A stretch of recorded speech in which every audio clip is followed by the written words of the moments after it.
Hello everyone. तो आज हम राजस्थान की जलवायु का वर्गीकरण पढ़ेंगे। ठीक है। और बहुत ज़्यादा टाइम वेस्ट नहीं करेंगे, आराम से पढ़ेंगे, सब समझेंगे। लेकिन सबसे पहले है सामान्य प्रकार। वर्षण और तापमान पर जो आधारित है, नॉर्मली वो सबको आता है। ठीक है। और बहुत सिंपल है, अगर देखेंगे तो बाद में देख लेंगे। वो 5 प्रकार, उनको डिवाइड कितने प्रकार में किया गया है, 5 टाइप में। ठीक है। व्यक्तिगत अगर देखेंगे तो 4 प्रकार में। ठीक है। राजस्थान की जलवायु का जो वर्गीकरण है वो व्यक्तिगत रूप में देखेंगे तो 4 प्रकार में डिवाइड कर रखे हैं। ठीक है। तो आज जो सबसे हार्ड लगता है कोपेन वाला, कोपेन का जो जलवायु वर्गीकरण है वो याद करेंगे। उस पे जो बेस है, उनका जो बेस है वो वनस्पति, वर्षा और तापमान पर आधारित है। वनस्पति इंपॉर्टेंट है, उनका याद रखना, क्योंकि उन्होंने ही ये आधार लिया है वनस्पति वाला। तो कॉपेन का जो वर्गीकरण है, जलवायु वर्गीकरण, वो वनस्पति, वर्षा और तापमान पर आधारित है। अब देखते हैं कॉपेन। मैंने ये शॉर्ट नोट्स में बना के रखा है, लेकिन मैं आपको लिख के भी समझाऊंगी। ठीक है। यहाँ से दिख रहा है अकॉर्डिंग टू कॉपेन। मैंने यहाँ पे लिखा है अकॉर्डिंग टू कॉपेन वर्ल्ड में पूरे 5 क्लाइमेटिक जोन हैं। 5 क्लाइमेटिक जोन से मतलब क्या हुआ यहाँ पे, ऐसे जो यहाँ पे हम अलग अलग जोन बांट देते हैं ना, वैसे जैसे ट्रॉपिकल, सब ट्रॉपिकल। समझ आ गया। कभी कभी हमें टर्म समझ में नहीं आती अगर हम पहली बार पढ़ रहे होते हैं, तो ये समझ में आ गया होगा। अब 5 कौन से क्लाइमेटिक जोन लिए इन्होंने, तो देखते हैं A, B, C, D और E। ठीक है। सिंपल सी ABCD लिख लो। ठीक है। फिर हम देखेंगे कि ए का मतलब हो गया उष्ण, यानी कि ट्रॉपिकल। ट्रॉपिकल मान लो। ठीक है। और बी को एक बार के लिए छोड़ दो, और उष्ण ए, ट्रॉपिकल ए आ गया, तो सी क्या आएगा, सब ट्रॉपिकल। ठीक है। सी क्या आएगा, सब ट्रॉपिकल। बी हमने एक बार छोड़ा। ठीक है। फिर डी इन्होंने क्या लिया, स्नो टाइप। स्नो टाइप का मतलब हो गया हिमतुल्य। और पी का मतलब क्या लिया, पोलर टाइप, यानी कि ध्रुवीय। अब आप बताओ कि राजस्थान में स्नो और पोलर टाइप हो सकता है क्या? नहीं, बिल्कुल नहीं हो सकता। तो राजस्थान में स्नो और पोलर टाइप वाला तो बिल्कुल भी नहीं है, तो ये हम नहीं लेंगे। अब हमारे पास क्या बचा, हमारे पास बचा ए, बी और सी। ठीक है। आपको दिख रहा है ये अच्छे से, ए, बी और सी बचा। तो अब हमें ये देखना है कि जो हमने अभी तक देखा, ए देखा, सी देखा, डी देखा, ई देखा। ठीक है। जिनमें से डी और ई तो है नहीं राजस्थान में। ये जो चारों हैं बी को छोड़कर, वो कॉपेन के जलवायु वर्गीकरण में टेम्परेचर पर आधारित है। किस पर आधारित है, टेम्परेचर पर आधारित है। बी किस पर आधारित लिया है उन्होंने, वर्षा पर। वर्षा पर आधारित लिया है। ठीक है। वर्षा पर आधारित लिया है। अब इन्होंने बी को हम 2 भागों में बांट लेंगे। ठीक है। इन्होंने विश्व के जो मरुस्थल है वो देखें कि एक तो मरुस्थल है जो शुष्क है और एक अर्धशुष्क है। शुष्क और अर्धशुष्क आधार पर दिया। ठीक है। तो शुष्क और अर्धशुष्क, एक तो पूर्णतया शुष्क होगा, एक अर्धशुष्क होगा। तो पूर्णतया अर्धशुष्क को क्या बोलेंगे हम, होल। होल एरिड और सेमी एरिड। डब्ल्यू का मतलब होगा WHOLE। WHOLE का मतलब होता है पूर्णतया। ठीक है, पूर्णतया। और एस का मतलब हो गया सेमी एरिड। एक तो हो गया BW लगा देंगे और एक को लगा देंगे DS लगा देंगे, कि एक तो हो गया ऐसा डेजर्ट जो पूर्णतया एरिड है और एक सेमी एरिड है। तो पूर्णतया एरिड में कौन सा हो जाएगा, राजस्थान का पश्चिमी भाग। सेमी एरिड में कौन सा हो जाएगा, जो अरावली है उसका पश्चिमी भाग। ठीक है, ये समझ में आ गया। अब हम क्या देखेंगे कि अब जो डेजर्ट है वो एक तो होते हैं हॉट और एक होते हैं कोल्ड। तो इन्होंने जो कोपेन ने, यहाँ के का मतलब कोल्ड ही आएगा उनकी भाषा में। ठीक है। तो अपन यहाँ पे लिख देती हूँ मैं कोल्ड, और यहाँ पे हो जाएगा हॉट। ठीक है। अपने यहाँ पे कोल्ड हो सकता है क्या, बिल्कुल नहीं। तो अपने क्या आएगा, hot. Hot desert, hot desert. ठीक है।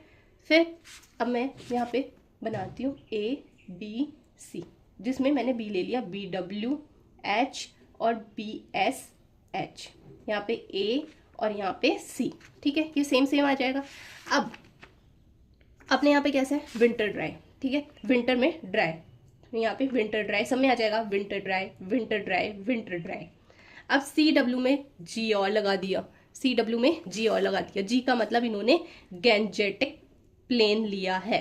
गैंजेटिक प्लेन यानी कि गंगा का मैदान। अपने यहाँ पे गंगा का मैदान कौन सा लेंगे, जो राजस्थान का मैदान होगा। ठीक है। तो ये चारों हो गए, बन गए कॉपेन के। समझ आ गया सारा। ठीक है। फिर भी इसका टर्म्स देखना हो तो AW से उष्ण वाला हो जाएगा, ये वाला शुष्क, और ये अर्धशुष्क, और CWG वाला उपोष्ण हो जाएगा। ठीक है। अगर हम इसको देखें मैप में, मैप में कैसे याद रखना है वो मैं आपको बताऊंगी, ठीक है। तो मैप में याद रखने के लिए ऐसे देखेंगे, BWHW, ठीक है, BWHW होल एरिड लिया था, यानी कि राजस्थान का पश्चिमी भाग। इसको कैसे याद रखेंगे, बीकानेर संभाग आएगा और जैसलमेर आएगा। बीकानेर संभाग में कौन कौन से आएंगे, तो यहाँ पे आ जाएगा श्री गंगानगर, ठीक है, हनुमानगढ़, फिर चूरू, फिर बीकानेर आ गया और एक जैसलमेर लेना है, ठीक है, समझ आ गया। अब अरावली इधर आ गया। फिर CWG में याद रखने के लिए क्या है हमारे पास, एक तो लेना है सबसे पहले ABCD, ठीक है, फिर दोबारा से ABCD लेना है, लेकिन सेम हो जाएगा, इसलिए सेकंड टाइम हम B को 2 बार ले लेंगे, ABBCD। और फिर एक और क्रम से हमें ABCD में लेना है, अल्फ़ाबेट्स में लेना है RSTU मैं इसका मतलब समझाऊंगी अभी। और एक हमारी राजधानी, जयपुर की राजधानी जयपुर आ जाएगी इसमें, ठीक है। अब ABCD में कौन से आ जाएंगे, इसमें आ जाएगा ABCD में अलवर, भरतपुर और करौली और फिर धौलपुर, ठीक है। इस वाले में कौन सा आ जाएगा, अजमेर, A से अजमेर, B से भीलवाड़ा, फिर B एक और लिया था बूंदी, फिर C से आ जाएगा चित्तौड़ और D से क्या आ जाएगा, दौसा। मैं आपको जानबूझ के यहाँ पे नहीं करवा रही ताकि आप खुद मैप से करें, ताकि ज़्यादा याद रह सके। फिर RSTU में क्या बनेगा, राजसमंद, S से सिरोही और T से टोंक और U से क्या बनेगा, उदयपुर, ठीक है, U से क्या बनेगा, उदयपुर, और यहाँ पे जयपुर आ गया। AW में देखेंगे, देखो एक चीज़ और मैं बताऊँ, ठीक है, AW नीचे क्यों आता है, ठीक है, AW हम नीचे ऐसे याद नहीं रहे तो देखो होल एडिड BWHW तो इधर रहेगा, सबको पता है, राजस्थान के एकदम पश्चिमी भाग में, उससे नीचे ये वाला कर ही दोगे, बीच में अरावली आ जाएगी।